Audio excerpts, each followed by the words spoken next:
Hi guys, welcome back to my channel. Welcome to yet another weekly vlog. In case you're new here, my name is V. If you've not subscribed to my channel, please make sure you subscribe. Thank you so much for the returning viewers. Thank you for always appreciating my videos. Thank you for always watching my content. So today I went to see a friend of mine. She lives in Majengo. Majengo is in Nairobi, and we decided to prepare ugali and some fish. So guys, enjoy the music as we prepare this ugali.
So our fish is ready, and we are going to serve it with this ugali that we had made earlier.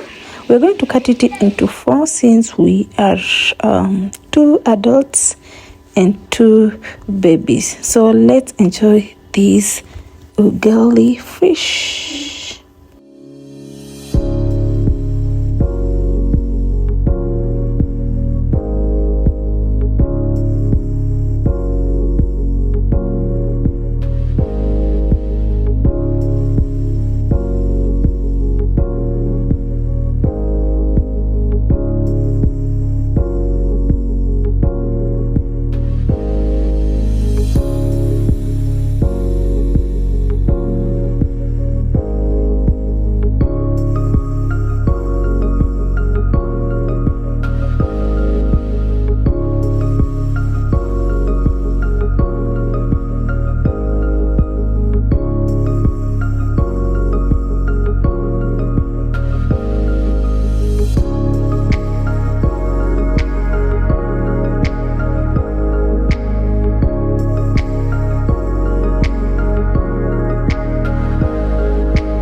If you've watched up to this far, thank you so much for watching. Kindly make sure you comment, you like, and you share this video. Let's meet on the next video.